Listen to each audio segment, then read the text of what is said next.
When you think about it, your home movies, film and photos sitting in a closet aren't safe. They're at risk of flood damage, heat. Of course, there's natural disasters. So it's safer to just send them in to be digitized right away. My name is Adam Baselogger, and I'm one of the founders of Legacybox. We're the world's largest digitizer of old analog media. We digitize over 700,000 memories every single week. Before Legacybox, there really wasn't a simple, easy, and safe solution for people to digitize their old media. What really sets Legacybox apart is that we really focus on the customer experience. Flat rate pricing, unique barcodes, ultimately creating a kit that was really easy. We had this idea that customers would love to insure their home movies and photos when they sent it to us. But as we asked around, we kept coming up against basically a brick wall. We were trying to insure the uninsurable. No one was offering a custom-tailored solution like UPS Capital. They understood our objective and what we wanted to deliver to customers. Their Insure Shield shipping protection helped us offer shipping and insurance on checkout. Customers can set the dollar amount and what they value their home movies and photos at. So really a custom-tailored solution. Over the last 10 years, we've serviced over 1 million customers. But Legacybox ultimately is in the business of trust. Customers trust us to preserve these one-of-a-kind, irreplaceable moments. And UPS Capital is a silent hero, just working in the background. It helped us deliver more peace of mind to our customers. They've absolutely exceeded our expectations.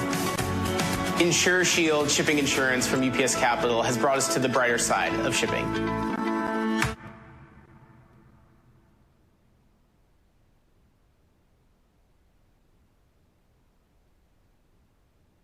Good afternoon, everyone. My name is Ayana Green. I am the Vice President of SMB Strategy and Revenue Channels at UPS.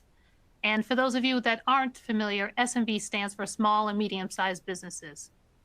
I'm so excited for our webinar today, as it is a continuation of a series of 4 webinars we shared in 2021. And today's webinar, How an SMB Built Trust and Fueled Growth, will be the first in another series of webinars scheduled for this year, 2022. Really excited today to talk about how SMB founder Adam Baselogger of Legacybox partnered with UPS Capital to give his customers peace of mind with a customized insurance solution. Before I introduce my first 2 guests, I'd like to mention a couple of things. First, some promotional information. Legacybox has generously offered 50% off any one of their 4 box options by using code UPS. We will review the details later in our discussion. Thank you very much, Adam. Second, Q&A. There's a Q&A button at the bottom of your screen. Please feel free to submit your questions throughout the webinar, and we will answer as many as we can at the end. Any questions we cannot get to during the webinar, we will respond to directly via email the following day. Lastly, we do record our webinars, and you will find this webinar and all of our other previous webinars at ups.com/webinars. So first, let's start with Adam. All right, I'm proud to introduce Adam, our co-founder of Legacybox, as he has developed an easy and safe way for people to digitally preserve all of those priceless moments without any of the uncertainty. Legacybox has been showcased on QVC, HSN as products of the day, and featured numerous times on Good Morning America, The View, and The Talk. Quite an impressive lineup. Legacybox has now become the largest digitizing company in the world. And we have Adam here with us today. Welcome, Adam. Next, I want to introduce you to David Chambers. David Chambers is a regional sales manager with UPS Capital. UPS Capital is the insurance services division of UPS, helping businesses ensure exceptional shipping experiences, and David has implemented solutions with Legacybox that give both Adam and his customers the security that they need for their personal items. David has been with UPS 35 years and has spent the last 8 at UPS Capital. Thank you so much, David, for joining. So we are so proud of continuing to bring you the best of the best, and UPS couldn't be prouder of all of our partnerships. Our goal for hosting SMB webinars like today is to make clear the many ways UPS brings solutions forward that help SMBs scale and grow. but most importantly, to develop a forum for successful founders like Adam to share his experiences. Adam built his business from the ground up and will share what decisions were made that didn't work, as well as decisions that led to the growth that's been 140% in just the past 3 years. That includes COVID, and does tens of millions in annual revenue.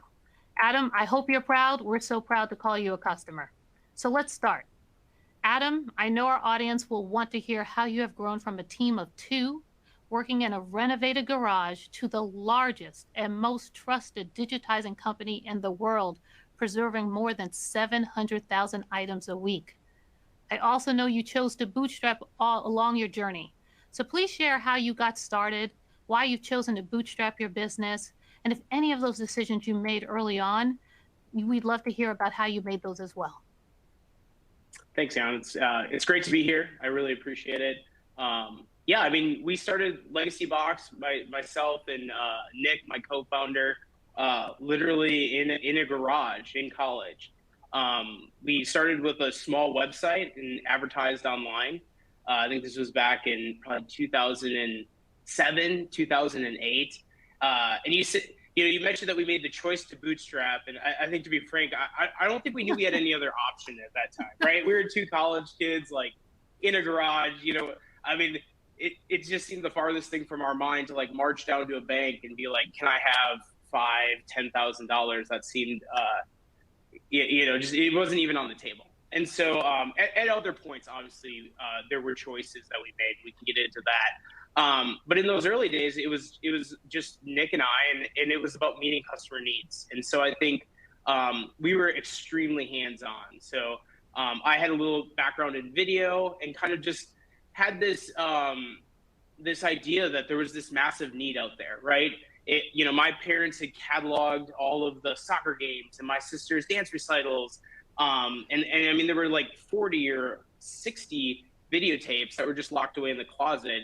And I think I had part of this thought that, if these were locked away in their closet, there were probably, hundreds or thousands or hundreds of thousands of people all across America that had that same problem. My parents could not set the time on their VCR.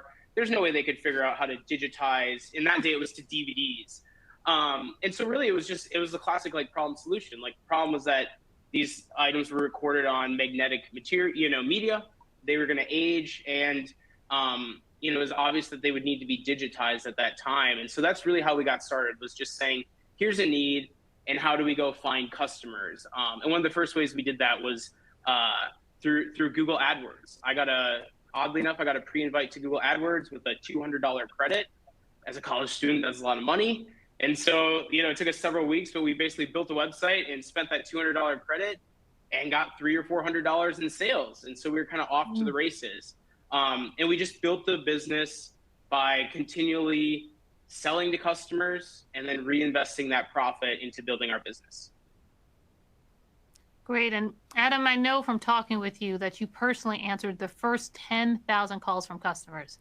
I just have to say, this is brilliant. At UPS, we absolutely value the voice of the customer. So your approach resonates deeply.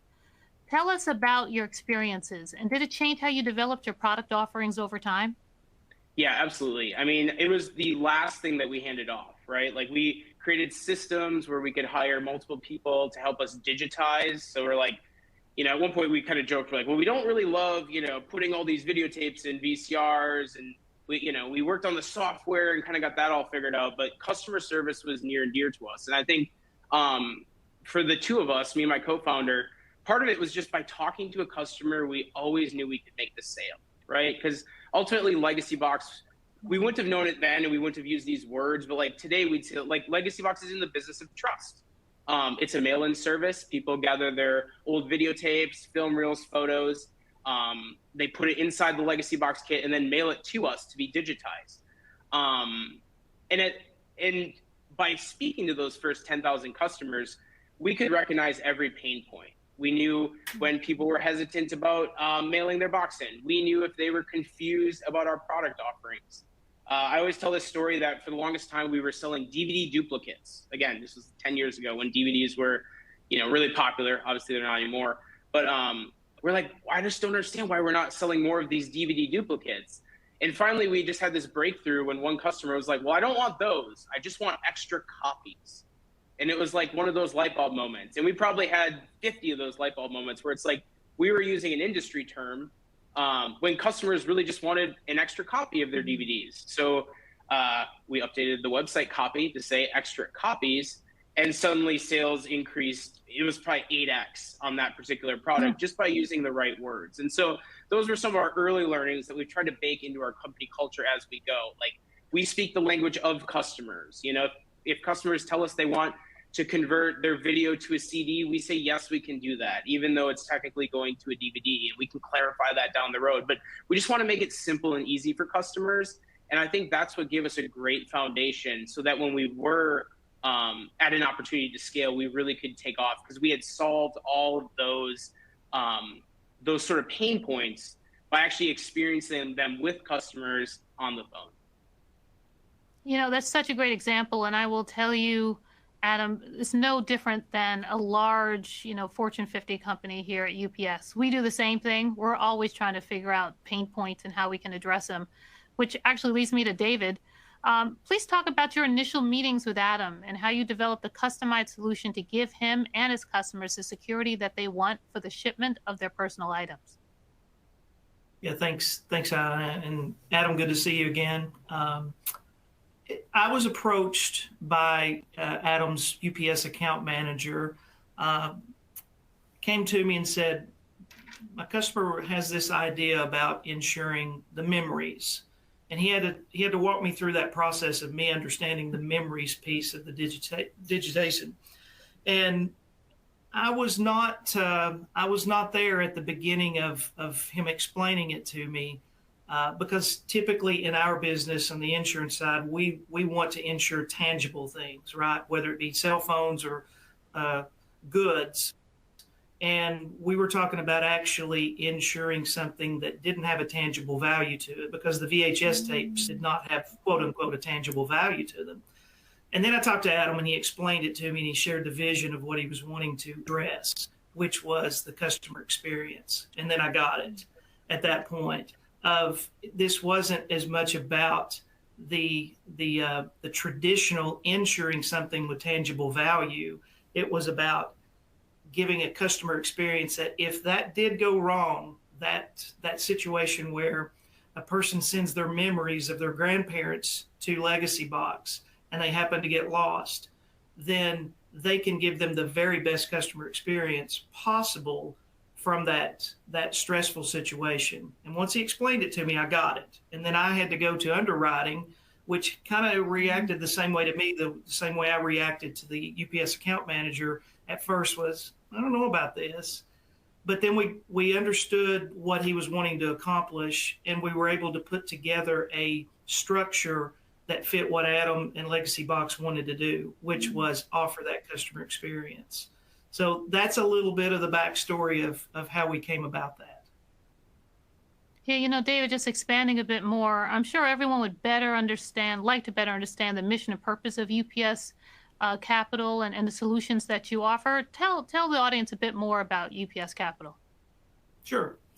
UPS Capital, here's what I call UPS Capital, is one of the best kept secrets to a lot of UPS customers that may not know that we exist. We're actually an insurance company, real insurance company that insures goods in transit around the world. Doesn't matter how they move or who they move through, whether it's an ocean move or whether it's a small package move or whether it's a final mile move that's in someone's vehicle. We cover goods in transit across the world. So as far as, and if y'all don't mind to put up the first slide, I've got a couple of slides to share. I want to tie this back into the conversations that we had with Adam early on and through this entire process. But if you notice, that says at the top, consumer expectations. And as we know, we live in a world today where everyone, including myself, we want our shipment to us as fast as possible without any issues.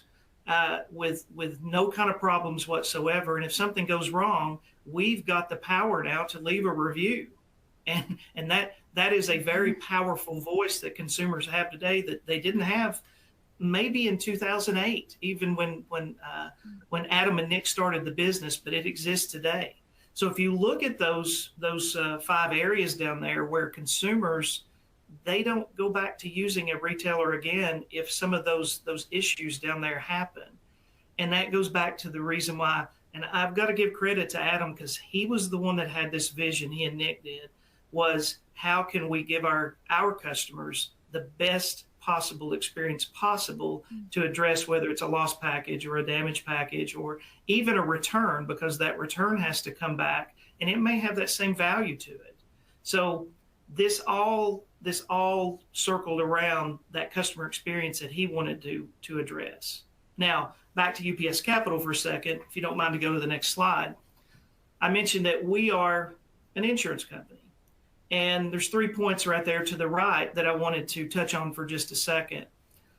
We pay claims. We pay claims at a very high rate. Historically, 95 to 98% that we've ran over the 20 plus years that we have been in existence as UPS Capital. Because if an insurance company doesn't pay claims, what good is it when it's all said and done, right? It doesn't matter if it's this example that Adam is using us, or if it's us with our personal homes and our cars or our health insurance.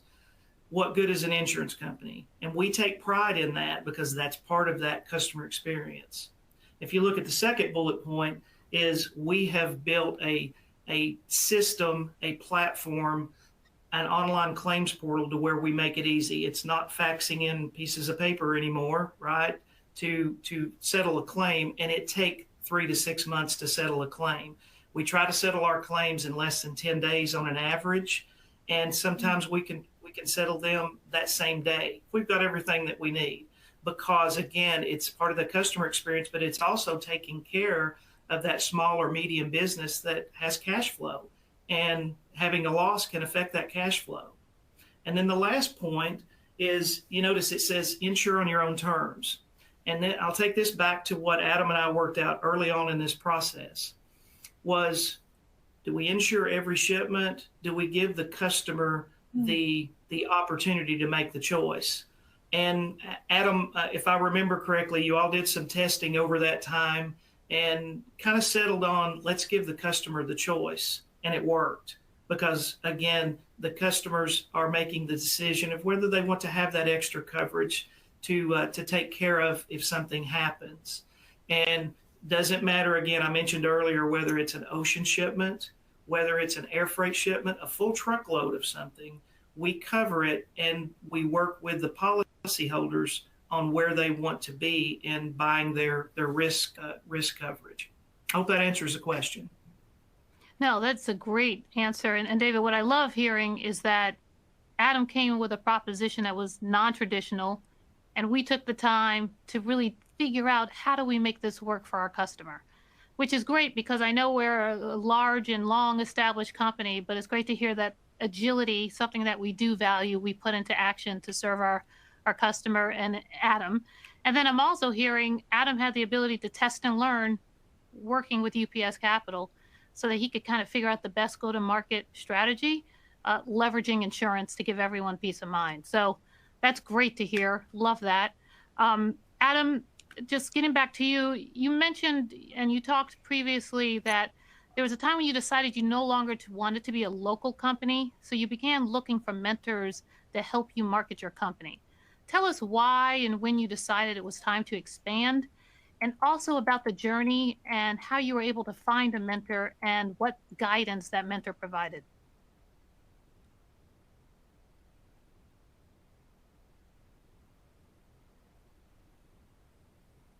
Adam, Adam, are you speaking? If so, I can't hear you. I am. I'm sorry.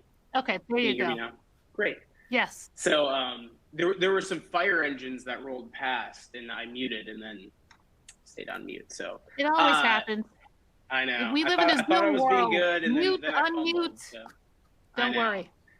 Yeah, well, just to follow up real quick, I think working with David and UPS Capital was a pretty incredible experience. I have to admit, there was this point on the insurance piece, just to go back to that for a second, where I think I maybe was a little bold with our idea, in the sense that like we were going to figure out how to get this done.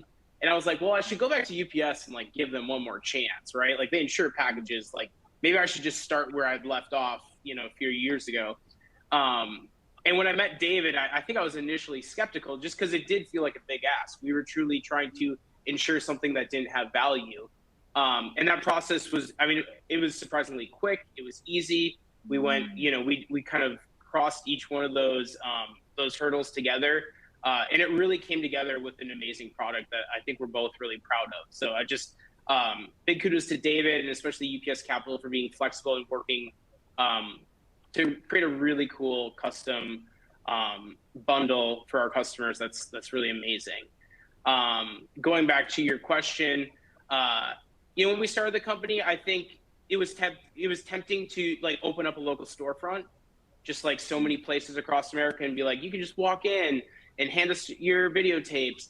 I think we knew that would always be a crutch, because the minute we sort of opened up to our local community, it would sort of help float the boat, and we felt like we'd always become dependent on that revenue.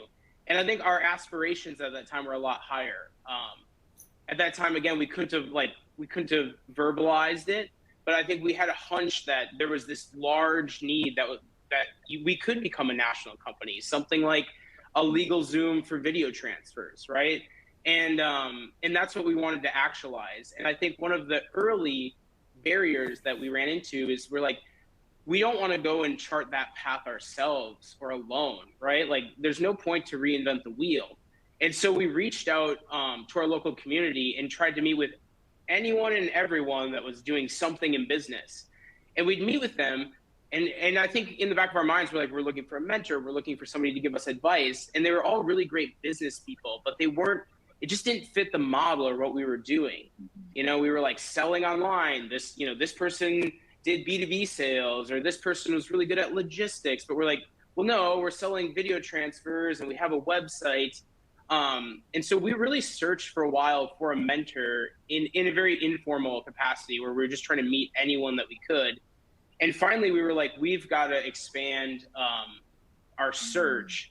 And so we kind of made a list of all the people and companies that we admired for different aspects. They weren't competitors, right? It's not like we're like, oh, there's this other video transfer company, or we weren't part of an industry group. It was more like who's doing e-commerce sales really well, or who's doing exceptional at marketing. And one company kind of rose to the top at that point because we had obtained a national Groupon offer. It was really successful. We were one of the first 100 national Groupon merchants when they were really exploding, and we're like one of the fastest growing companies. And we're like, who does Groupon well? And so we ended up asking Groupon who some of their top merchants were. And they mentioned this one company. And so we reached out and found our mentor that way. And it was a gentleman named Tom. He was exceptional at e-commerce, and he was just going into consulting.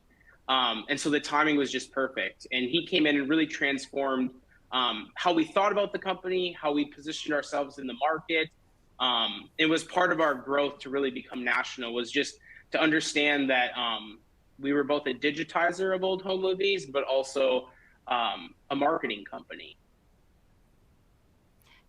Adam, that's a great story. I think what I love is that you started to redefine what success looks like, looking beyond your competitive set, because the truth is you didn't have a competitive set, and you were just trying to identify what's best in class e-com. Yes. And then to go to Groupon, that's also very creative. And to know that Groupon made themselves accessible to help connect you, it just goes to show sometimes you just ask the question. If you don't ask, you'll never know. So it's great to hear that worked out. The other thing that I good, Adam. Yeah, I think too, like, even if they're big companies, like they're people like us, right? Like they're like David, they're like yourself. Like there's just a person there. And so like ask the dumb question, ask the crazy question, right? And like we're surprised how often we find that people are like, that's interesting. Yes, we can do that. And then we're like, wow, that's awesome. And so like I actually think there's some of the best and brightest people at large corporations, and you just have to get connected and and ask them questions, and then they reach out to their network of connections. So I think there is a perception sometimes as like a small business owner that like big corps are like big and bureaucratic and you can't get in the door, but like there are big houses that have, there's resources under that tent. And you just have to find the right person and just keep asking. No, I'm so glad you said that, because one of the things that we love about this webinar series, it's a way for us to put a face to UPS. As mentioned, David is UPS, I'm UPS, and there's a whole host of people that brought this webinar to life that are UPS, and we're here to serve you, like literally here to serve you. That is what my team does day in and day out. So like you said, find us, and we're going to work our hardest to serve you, right? So your business matters, and we're in the business of making sure that you can deliver your packages without having to think about that, and hopefully be a partner in a bigger, broader way, such as David offered with UPS Capital. So I commend you for thinking outside the box, especially at such a young stage. And I also just have to say, you are obviously ahead of the curve, because so many people focused on brick and mortar, and you went online. And with COVID, obviously, I'm sure you're quite happy that you made that switch, because so many companies had to pivot midstream, and you were already in that space. So well done. Thank you. David, let me ask you a question here. When I think about the importance of a founder successfully marketing their business and then providing a superior customer experience, I think about the impact of porch piracy. We know this is a trend, which negatively impacts the shipper and the end customer. Can UPS Capital help reduce this negative impact? What role can UPS Capital help here? Yeah, it's a big subject now, isn't it? The short answer is yes. So I'm going to give you a little background before porch piracy has become what we know it as today, because obviously everyone, or almost everyone in the country, has a camera on their front door, and then they post it once that bad person steals a shipment off the front door or off the garage, or if it's a bear that does it. Porch piracy, been around for years. The difference where UPS Capital comes in is the difference between real insurance and the limitations on what we call carrier liability. And here's what I mean by the term carrier liability. Any transportation industry, they have some limitations, and they have some language on what they can cover and what they can't cover when something bad happens, right? And part of that is to protect themselves as a carrier, and I get that, and that makes sense. But where porch piracy, if you think about an example of that, is the carrier, UPS, the driver, he or she has delivered to my front door and is gone. It's 2 hours later, and then a person comes and does what they do, right? And that's the term porch piracy. Carrier technically didn't have anything to do with that loss happening. They put it behind the chair, they hit it properly the way that they were supposed to, but it still happened. And that's where carrier liability historically has not taken care of those situations. It doesn't change, though, the folks that are on this webinar, that they still have a loss as a small business owner or as a decision maker for that medium business, right? It doesn't change that. And the consumer, the end consumer, still has to be taken care of one way or the other out of this story right here. And that's where we come in, where we do cover it, because it's real insurance. Because the policyholder, which is the shipper, they suffered a loss. And it's no different than if I had a loss with my car sitting in a parking lot. Wasn't my fault in any way, but someone rammed it. Same concept there. So back to the original question is, can we help with this new thing that is growing? And obviously it has grown quite a bit over the past 2 years, right? Because there's more e-commerce going on than ever before because of the past couple of years. The answer is yes. Great, thank you.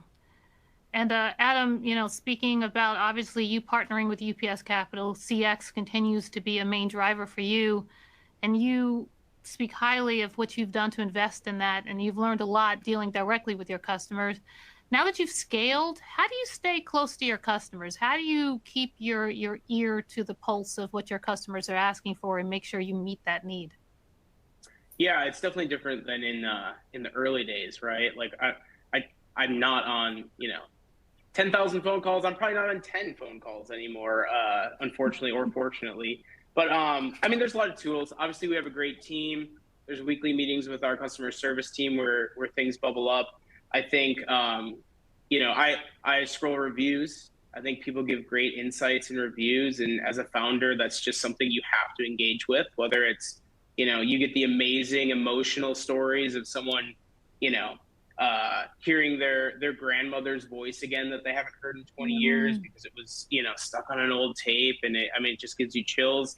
And then there's the feedback where like maybe on a particular customer experience, Legacybox didn't hit the mark, right? And so we always try to, I take those really personally, and we try to like go back and say, what in these systems can we improve? What can we do better? Was it a problem with our process? Was it a problem? Did a person make a bad decision, on our team?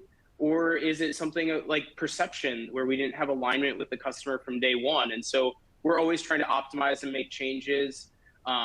A fun little thing that I also like to do is we have a little search on our website, and it actually logs some of the questions anonymously of what people are searching, questions they have. And I always find those fascinating, right? Because there's certain services we don't offer, right? As of today, we can't help get a file off an old floppy drive. But, if 30 or 50 people a month are searching that, it's like, maybe that helps with a new innovation that we need to bring to our customers. And so there's a lot of different tools that we use that I try to stay apprised of. I also I pay a lot of attention when I have conversations with people, right? I run into people, family, I'm at a conference and they'll start talking about the things that they have or their concerns about, can I digitize this videotape? And so I'm engaged, I'm answering their question, but I'm also trying to pick up on nuances. What are language changes? What are there concerns that they have now that they didn't? In our industry, it's nuanced, but it matters. It's like people used to say transfer, right? 10, 12 years ago, we were in the transfer business. Then somehow we became in the converting business, and now we're in the digitizing business. And it's all the same, but like customer language has changed. There's so much more verbiage around digitizing and the digitalization of things. And so we had to embrace that. And then make sure that gets flown out to its proper channels, from marketing to website copy language. And so we always try to have these feedback loops. And then, my job is also to train some of our executives and leaders to also try to like form those habits of making sure that our ear is to the ground and we're listening to customers. It's so important what you're speaking about, how language matters, right? And you're trying to simplify the user experience, so you have to speak in terms that matter. We just launched or relaunched UPS.com, giving great thought to just that. Simplifying it using words that resonate, that translate to what the user is looking for. So that's really powerful, because I hadn't thought about transferring to converting and now digitizing. Yeah. Like you said, that's the new nomenclature today. We use it everywhere as well. Right? So that's a great point. Yeah. And then I have to give you a nod for the flashback of like floppy disks and VHS tapes. I'm going back in time, dating myself as well. I was like, wow. Back then, I don't even know if I have a floppy disk somewhere. I probably do. Well, I know where to send it if I do. So there you go. That's Not yet, great. but soon. Yeah. That's right. That's right. David, the U.S. Chamber of Commerce reports that small businesses that export are nearly 10% less likely to go out of business than non-exporting companies. Yet many founders hesitate to start exporting as there are inherent challenges. How does UPS Capital take the risk out of expanding outside the U.S.? And before you answer, I want to say one thing. This is one of those things that I really would love for our SMBs to start thinking about exporting. We're a global economy. I think we've learned that more than ever with COVID, the positive and the negative, but there are markets out there just waiting for our SMBs to go out there and penetrate. So talk about how UPS Capital can help those SMBs expand. Yeah, very good question, and I appreciate it. Before joining UPS Capital on the UPS side, I was in international for about 15 years, so this is near and dear to my heart also. And before I get too deep into answering the question, we all know what the news was that came in overnight of what's going on in Eastern Europe, and whatever way that all of us on here that we can lift the people in Eastern Europe. I ask everyone to do that in some way.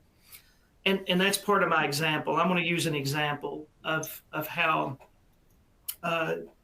risk mitigation, insurance, whichever one that we want to call it, helps with a small business, medium business growing and expanding their business beyond the U.S. borders. So we have clauses in our policies that cover certain things, right? And I'm going to give you an example of something that could happen. And I've actually ran into this before over the years, a situation like this where a claim was filed. So the opportunity comes up for a small business on this webinar to sell to either a customer or within a region, and let's just say it's Poland, right? And they've got the order. They work out the sales details. They work out the terms with each other, and they're going to carry the risk or carry the ownership of the goods all the way to their customer's door or to that region, right? If it's e-commerce, it could be going to consumers in that region. So they start the shipping, and then something happens in that region that is an unrest situation, and there are civil commotions, there are riots, could be strikes that happen in that region. And while one of their shipments that are going to a customer, and it happens to have some value to it, it's destroyed because of one of those civil commotions that happens.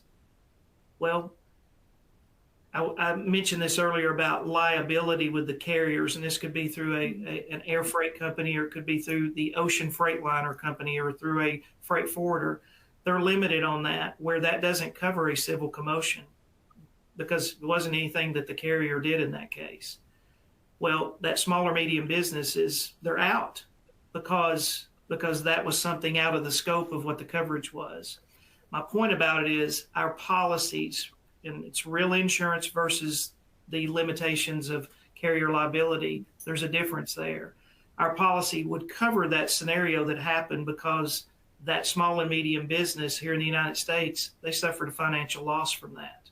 No matter what the source of it was, and in this case, my example is the civil commotion that happened as a ripple effect from what's going on 2 countries over to the east. So the question was, how does UPS Capital take the risk out of expanding out of the U.S.? It's those things that we don't think about, right? Mm-hmm. We don't think about something like that happening, and it's ripple, ripple, ripple. And then the next thing we know, we've got thousands of dollars worth of goods that are destroyed because of a civil commotion. So I hope that answers the question. No, that absolutely does. And I mean, everyone knows that adage about insurance, until you need it, you need it until you need it. You know what I'm saying? So I completely understand. And like you said, I love that you took a few moments to acknowledge the current events that are happening and, the unfortunate events that are impacting the lives of others. So that was very nice, David, to take that time. Adam, just getting back to you and then thinking about partners and how you select them. Obviously, we couldn't be more honored that, UPS and UPS Capital are your partners. How do you select partners? And, obviously at some point, how did you even select UPS? Yeah, so I think transparently, we didn't start with UPS. I think we, when we were smaller, we sort of shopped around and actually kind of, Legacybox is a unique product in that we ship more than once, right? Like customers have to send their box to us and then it goes back. And so at one point we were using different services from different providers. And I think for us, as we were growing and we were sort of at the cusp of becoming at least a somewhat known national brand, I think trust and having top tier world-class partners became a focus.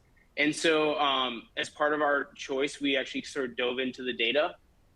As you get bigger, you use data a lot more, and which is really great. And we actually found that one of our services, they weren't quite transparent with us, but they were actually doing, and I forget the technical term, I usually know it, but they were doing consolidation, and they weren't telling us. So essentially they would wait, a customer in Idaho, they would wait until that post office or that drop facility would have 50 packages, and then they'd move the whole bundle. And so we had these outlier customer experiences where someone was like, my package hasn't moved for 2 weeks. And we're like, I don't know. And that's probably getting too detailed into the story, but that was part of our process, was just saying, hey, we want a partner that's really transparent with us, that will guide us towards like this, this is the service you want, and these are the different things. And so with UPS, we've customized our shipping a little bit, I'd even say. So partnering with UPS, we have a dedicated trailer here at our facility in Chattanooga, Tennessee, that delivers legacy boxes right to us. We instruct all customers to drop off at the UPS store itself, because a truck shows up there every day, and it's the quickest, most direct path to our production facility here in the United States. And so it was, our choice was, who is the best? Where does the data show it's the best? And ultimately, what's the best experience for our customer? And UPS has been by far and away the best choice and the best decision that we've made. Adam, please confirm with the audience. Tell the audience we did not pay you to say that, but I will take it. That's that's awesome. No, that's a great answer. And obviously, I love that you started somewhere else and you did your research and you ended up with us, right? So it's not where you started, where you end. And I'm glad that we've been living up to the brand promise and kind of making that experience good for you as well as your partners. And we totally agree with transparency, and you've used the word trust over and over again. We pride ourselves in being a trusted partner. That's something I do believe sets us apart from the competition. And I think one other note, I think part of that that journey was that we built so much trust in the process.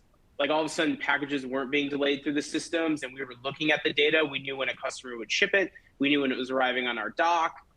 We have sort of this more advanced dock scanning process that we do, and we compare manifests. And so it like gets deep, but through that process is where we built the confidence where we're like, we need to put our money where our mouth is. Like we should be able to, we're like, we'll do it ourselves. Like we knew enough data where we're like, this is such a safe process of shipping that like we're not an insurance company, but like somebody should insure this because like mistakes are not happening at all. And it wasn't about, it's not about the insurance piece, but it's like, how can we tell customers how safe it is? And our conclusion was, we should back that process with some sort of, put our money where our mouth is, some sort of guarantee or some dollar amount of insurance. And so that's sort of part of that journey. And it started with just moving all of our shipments to UPS, getting that trust and confidence, and then saying, okay, what's next now that we've really cracked the code on how to ship these safely?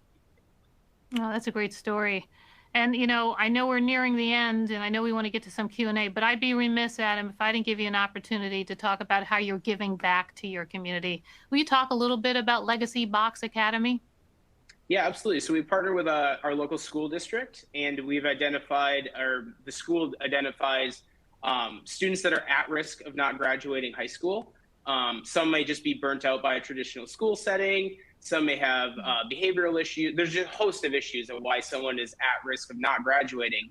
And they're usually pretty close. So they're in a target range of, 2 or 3 semesters of graduating. We partner with those students. We offer a classroom in our production facility. So students spend 4 hours in a classroom with a county teacher that we partner with. And then they also spend 4 hours actually working at Legacybox alongside our employees. And so these students are treated as adults when they're in the workplace. They are held to the same standards. They get paid the same wage. And for a lot of these students, I mean, the check's substantial, right? If they're working, 16, 20 hours a week times 4, like they may be making more income than their parents, depending on sort of what socioeconomic background they're coming from. And the program has been a really great success. So they're showing up at work, learning skills that can be valuable in the workplace, but they're also finishing their high school diplomas on site. And so it's like they show up to work and then right to classroom. And the graduation rate on the first 2 classes is really impressive. And most of those students are then going on to college.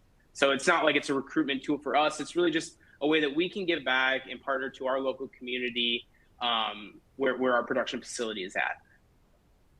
Now, that's a great story. And I will say, I do love the fact that you found a way to give back, especially to a community that, like you said, support you. Yeah. It's one of the things that we pride ourselves at, also at UPS. We have a tremendous foundation that tries to find a way to give back to SMBs. We just launched a new program called UPS Ignite to give back to SMBs as well. So a lot of value there. So that's awesome, Adam. And we have a bunch of questions, believe it or not. So let's start to dive in here. So the first one is for you, Adam. Is there an opportunity for you to expand internationally? Do you have a strategic plan in regards to introducing specific countries? And this comes from Tania. Awesome. Great question. So yeah, this was something we were actively exploring and almost ready to pull the trigger on before COVID, actually. And so that kind of stopped us in our tracks and gave us pause. I think like any opportunity in front of us, it's actually weighing that opportunity in front of others, right? And so for us, it goes back to how can we serve the customer well and sort of what is the demand there. And so, yeah, international expansion is interesting. It's definitely on the table. And right now it's just being weighed against other opportunities like floppy disks. Speaking of which, a question did come in. What is the oldest media that you do digitize? Oh, that's a great question. Yeah. So what's really interesting is that we process a lot of old film reels. I think the reason is that, people still might have a VCR. They definitely, you can look at a printed photo. So digitizing those are pretty easy, but people don't have the equipment to do old film reels. And so we have done some old 16 millimeter film reels from the late 1920s. So 28, 29, 30. And we actually do some in that vintage quite frequently. So people have those. I remember one was really cool. It was New York in like 1932. And it's, you're just like, this customer had amazing footage. Hopefully they sent that to like the National Archives or something. It was cool. That's awesome. David, this one's for you. Does UPS Capital provide any coverage for a package that gets delivered late? Short answer is yes. We call it time in transit coverage. That if a shipment is not delivered by the scheduled time, if they have that specialized coverage, the answer is yes.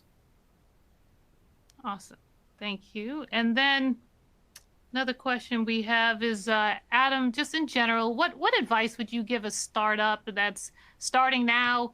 I want to say post-COVID, but I swear we're out of it and then we're back in it. But what advice would you give a startup now looking to get their business off the ground and scale it? Yeah, I think first that comes to mind is maybe you mentioned that initial bootstrap question at the top of our sort of programming here. And so I think for us, there were opportunities to take money along the way, right? Like we could have gotten investors and gotten a big check. And I remember this was a, not necessarily a mentor, but a business person that we knew well. And he cautioned us a little bit. He's like, you have to ask yourself two questions if you're going to take money. And he's like, money's really popular. He had just been in a company where he'd raised money. And he's like, do you want to spend a third of your time preparing notes to present to your board? Or do you want to spend that extra third of your time working on your business? And second, what are the problems that you face today or the challenges of scaling your business? And a lot of times a check won't solve those. And so I think that latter sort of statement that he made an impression on us. We're like, well, we'd scale more if we could get more sales. And then we're like, well, how do we get more sales? Well, we have to figure out marketing, or we have to figure out this. And then you're like, I don't know if someone would have cut us $1.5 million if we necessarily would have cracked marketing or figured out how to meet customers' needs, or figured out how to advertise on Facebook when not a lot of people were doing that. We probably would have taken that money and built out our production facility or spent time preparing, notes for our board meetings. And so I would just encourage, there's so many opportunities in front of you, and I think you just need to prioritize those.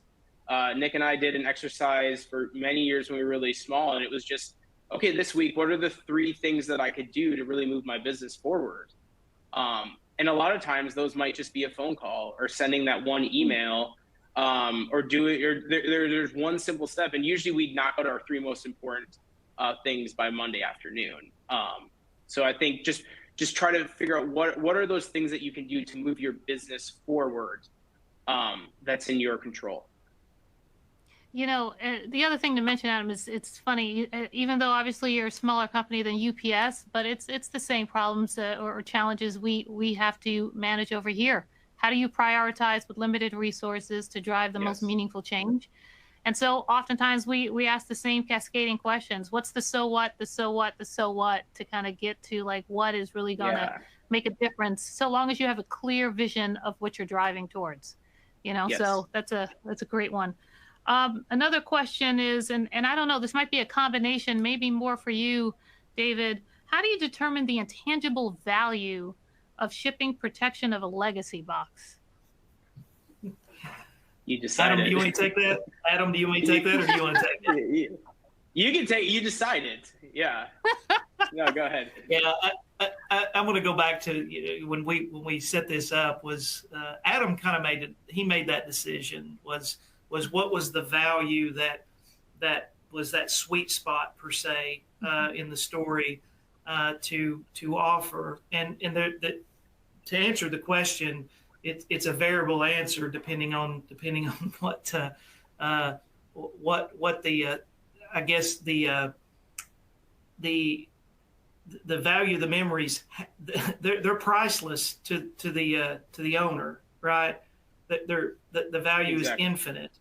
But what Adam settled in on was something. Adam, I don't know if you remember this or not, but you mentioned it to me in one of our first conversations. Is, can we put something in place that after that loss, because they're hurt, they're stung, that they may be able to go to Disney World for a couple of days and get it off their minds.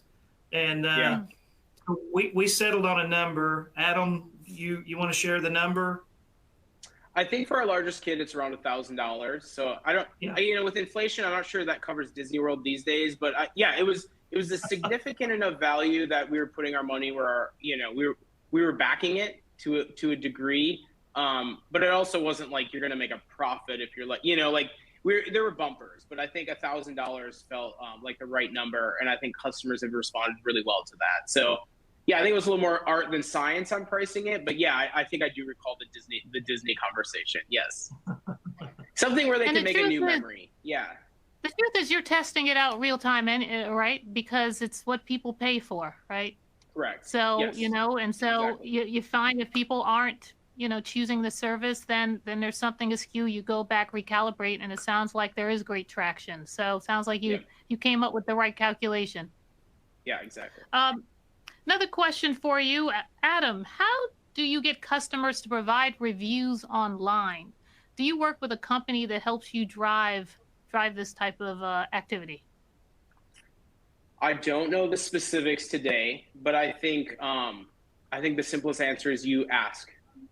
And then you choose a partner. And so I think it's just the art of ask. And so, and doing it at the right time, right? And so you don't want to ask 60 days later. You probably want to ask, for us, it's like when they've received their digitized memories back. And again, our marketing team tests a lot of things, but I'm sure it's within a 3 to 7 day window. But I think you ask over email. And then when I do remember being involved in that project, it's also about ease, right? You're asking them to leave a review. That's actually a really heavy ask, right? They're going to take time to write something, even if they have to hit a smiley face, like whatever simple and easy would be my recommendation. There's nothing worse than getting into a survey and it says question 1 of 48, we all close our browser. We're like, yeah, but no. So make it easy. And honestly, I'd ask for reviews. We do the same thing with our employees. I think it's just ask. Great. And then, one last question here. Great story, Adam. Couldn't be happier for you. What's next? What are you thinking about next? What keeps you up at night? What keeps you motivated? Where are you going next? Yeah, I think we're always obsessed with perfecting that Legacybox experience. Right, it's something unique that we've brought to the marketplace. I think there's always room for improvement. I think we'd love to expand the tent in a sense of what we can help people with. Like, if there's other formats out there. There's things that are hard to digitize, like old albums. So I think it's always on our mind, and I think there's a lot of good plans for the future. I think we always have a growth mindset, right? If you're not growing, you're at risk of backsliding. And so for us, it is what's next. I think Legacybox is an amazing all-in-one kit, but there's certain formats that maybe aren't perfectly designed for Legacybox. So maybe we'll see some new Legacyboxes coming out. Lots of cool stuff in the works. That's awesome. And we hope we're your carrier and your partner along that journey. So with that, I really do want to thank Adam and David for a fantastic conversation. Thank you so much for joining us. And I have to thank the audience again for chiming in and asking some questions. And hopefully you got some great insights and tips away, if only just inspiration, hearing Adam's story, and then hopefully giving some thought to how UPS Capital can perhaps support you. I'd be remiss if I didn't remind everyone about the great offer that Adam is offering our audience. 50% off a Legacybox. I know I'm already starting to think about it. So you have that offer for 30 days. Please use the code UPS. Thank you again, Adam, for offering that unique offer to this audience. So please take advantage. And then again, thank you again for spending time with us. We're honored to support you and all of our SMBs. Hope you learned something. And then at the end, please do schedule a 15-minute free consultation with UPS to understand how we can support you, not only shipping and delivering your packages, but being your partner from the onset of your journey. So please do reach out at ups.com/consultation. And then we have some webinars coming up, one on March 10th and one on March 24th, where you can learn the basics of exporting. So we just talked a little bit about expanding that global network. Please join in to learn how you can do that with us, and then discover an on-demand solution for warehousing and fulfillment. Again, a critical part of a supply chain journey. You don't want to miss it. So thank you again for joining. I think 3 minutes left. Adam, David, any last comments? I'll start with you, David. Yeah, thank the audience for taking the time out to sit with us today. And Adam, thanks for your vision and coming to us with this out of the box idea. Yeah, no, I enjoyed it. Thank you for having me. Out of the box, in the box, out of the box. I love it. Exactly. Go ahead, Adam. No, thank you. I appreciate the opportunity. So thank you so much. Awesome. Thanks so much for joining. Have a great rest of the day, everyone. Join us in the coming weeks. Bye-bye.